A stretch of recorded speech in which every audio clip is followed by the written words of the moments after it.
Hello everyone. तो कैसे आप लोग? उम्मीद है कि आप लोग बहुत अच्छे होंगे और अपने काम में बेस्ट होंगे। तो आज जो है हम लोग लूसेंट का चैप्टर नंबर 3 उसके अकॉर्डिंग अगर देखें तो लूसेंट के अकॉर्डिंग चैप्टर नंबर 15 है।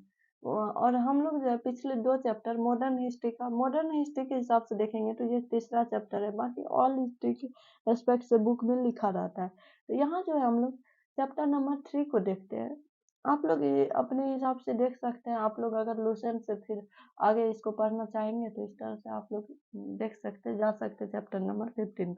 तो यहाँ जो हम लोग टोटल मॉडर्न हिस्ट्री का 2 चैप्टर कंप्लीट किए थे, तो एडवेंट ऑफ यूरोपियंस और उसके बाद दूसरा चैप्टर उसका था कुछ बंगाल, मैसूर और पंजाब के कॉन्टेक्स्ट में। उसके बाद तीसरा chapter economic impact of British rule, ये देखेंगे। यहाँ जो है अगर आप लोग को अच्छा लगता है, मेरा चैनल पसंद आता है, तो आप इसको लाइक शेयर और सब्सक्राइब कर सकते हैं। तो चलिए हम लोग देखते हैं। यहाँ जो 3 स्टेज था ब्रिटिश कॉलोनियलिज्म का। तो फर्स्ट स्टेज जो था मर्सेंटाइल फेज था। फर्स्ट स्टेज को क्या बोलते हैं? Mercantile phase. तो ये जो है 1757 से 1833 तक चला।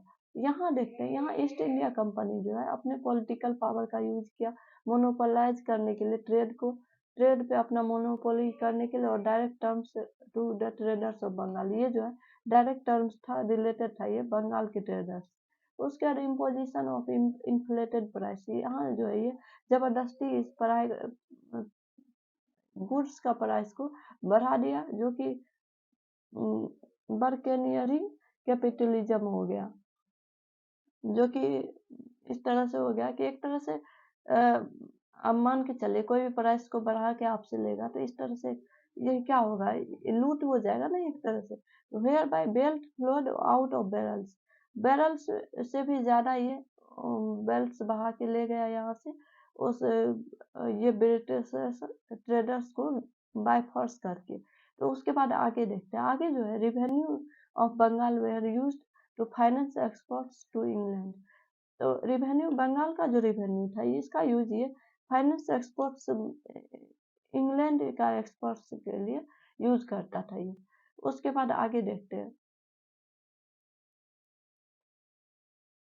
मतलब यहाँ पर जो है बंगाल के रेवेन्यू को जो है ये फाइनेंस के तौर पे यूज करता था, और इसको जो है ये इंग्लैंड भेज देता था। यहाँ से जो अर्निंग करता था या बाय फोर्स करके यहाँ का वेल्थ लेता था, ये हड़पता था, इसको जो है ये इंग्लैंड में ट्रांसफर कर देता था। अब देखते हैं सेकेंड फेज। सेकेंड फेज को इंडस्ट्रियल फेज माना जाता है। ये 1813 से लेके 1858 तक चला। और यहाँ जो है India was exploited as market of British good.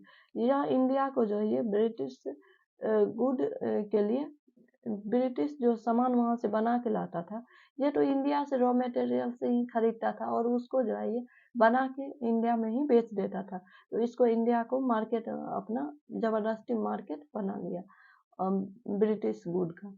उसके बाद आगे एक्ट ऑफ 1830। एक्ट 1813 का जो एक्ट था वो अलाउ कर दिया वन वे ट्रेड को, सिर्फ ब्रिटिशर्स के लिए, इंडिया के लिए नहीं, सिर्फ ब्रिटिशर्स के लिए। और इंडियन मार्केट जो है flooded with chip, Indian market को इतना सस्ता बना दिया। और मशीन मेड इम्पोर्ट्स, ताकि यहाँ जो है यहाँ का इंसान जो है मशीन मेड जो ब्रिटिश से बना हुआ सामान आता था उसको ही इम्पोर्ट्स करे।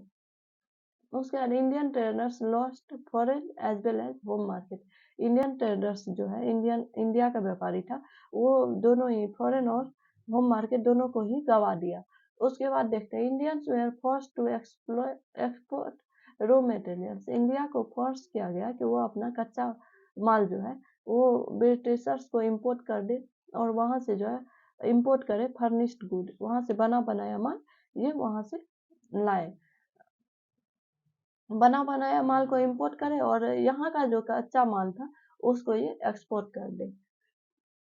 आगे देखते हैं heavy import duty on Indian products to England. India का कुछ इंसान अगर जाके इंग्लैंड में कुछ प्रोडक्ट्स यहाँ का बेचता भी था तो उस पे जो है ब्रिटिशर्स जो है हैवी इंपोर्ट ड्यूटी पे करना पड़ता था इंडियंस को, इंडियन प्रोडक्ट्स पे, जिस वजह से ये जो है इंडिया के मार्केट को इस तरह से भी डिस्करेज कर दिया। आगे देखते हैं थर्ड फेज क्या है। फर्स्ट फेज था मर्सेंटाइल फेज, और सेकेंड फेज जो था इंडस्ट्रियल फेज था। आगे देखते हैं थर्ड फेज क्या था इसका।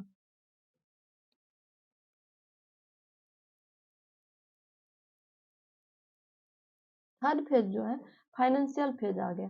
स्वाभाविक है, जब इंडिया के मार्केट को इंडिया पे पूरी तरह से ये हर एक चीज पे कब्जा कर लिया, तो अब इसका फाइनेंशियल फेज तो आना ही था, जो कि 1860s में स्टार्ट हुआ और आगे तक चलता रहा। उसके बाद ब्रिटिशर्स जो है consolidated their position in India. Britishers जो था अपना पूरी तरह से इंडिया में अपना पर जमा लिया। उसके बाद made India A market for manufacturers, और इंडिया को मार्केट बना लिया मैन्युफैक्चरर्स के लिए, जो भी बना बनाया माल लेके आता था उसके लिए, और सप्लायर्स, और ये ब्रिटिशर्स फूड स्टफ्स और रॉ मटेरियल्स का सप्लायर बन गया। उसके बाद ये रेलवे का इंट्रोडक्शन किया 1853 में, पोस्ट और टेलीग्राफ का, फिर 1853 में banking system, Awadh commercial bank खोला 1881 में।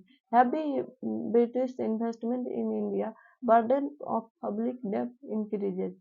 यहाँ जो है अभी ब्रिटिशर्स इन्वेस्ट किया, जो कि, और ये जो है इसका पेमेंट पब्लिक से वसूलता था, और पब्लिक के पास जो है इसका मतलब इसका तो खुद का खर्चा चलाने के लिए इसके पास कुछ वेल्थ नहीं बचा होगा, और इससे और भी ये मांगता होगा कि इन्वेस्ट कर रहा था तो इंडिया पे, इसको भी बोल रहा होगा पे करने के लिए, जिस वजह से पब्लिक पे जो बर्डन बन गया, और ये पब्लिक जो है कर्जे में आ गया, और इस कर्जा तो इसका बढ़ता ही गया, क्योंकि इसका जो काम है इसको खत्म हो गया।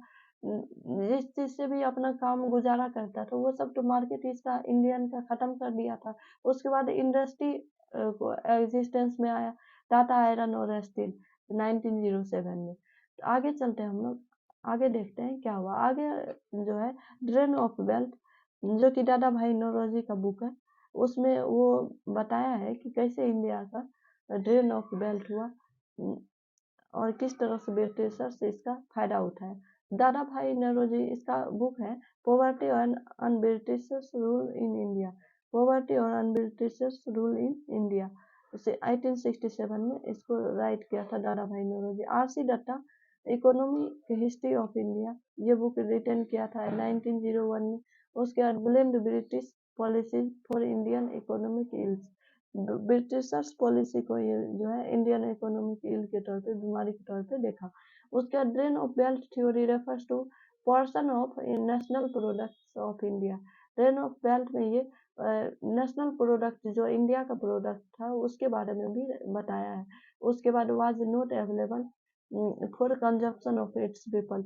इंडिया का ही नेशनल प्रोडक्ट और इंडियन के लिए ही नहीं था, किस तरह से इसको बताया ड्रेन ऑफ वेल्थ नामक बुक में, दादा भाई नौरोजी अपने बुक में बताया है। उसके बाद constituents of drain were, drain का कंस्टिट्यूएंट्स कैसे हुआ, ड्रेन का कैसे हुआ इंडियन गुड का, इस तरह से इसको देखते हैं। Extortion of by company servants the Fortune from rulers. Extortion करके जो कंपनी को फायदा होता था उसको ये अपना क्या सौभाग्य मानता था, जो कि रूलर से होता था, जमींदार से होता, जमींदार को भी एक्सटॉर्शन करता था, मर्चेंट्स का करता था, कॉमन मैन का करता था, और सेंडिंग देम होम, उसको जो घर में बैठा दिया। तो इस तरह से ड्रेन ही ना हुआ वेल्थ का, क्योंकि उसका काम उसको मिल ही नहीं रहा था। उसके बाद purchasing good out of revenue, good को परचेज करता था, रेवेन्यू जितना कि होना चाहिए उससे भी ज्यादा बंगाल के गुड को, और एक्सपोर्ट कर देता था उसको। दिस वाज कॉल्ड इन्वेस्टमेंट, इसको ये इन्वेस्टमेंट मानता था। उसके ड्यूटी फ्री ट्रेड करता था, और gave them competitive edge over Indian traders. मान के चलिए ड्यूटी फ्री था, तो फिर इंडियंस को फायदा ही क्या होगा। तो इसको वो ये कंपटीशन कंपटीशन बताता था। मान के चलिए कंपटीशन तो बराबरी वाले के साथ होता है, तो ये इसको ब्रिटिशर्स अपने से कंपैरिजन करता था इंडियन को।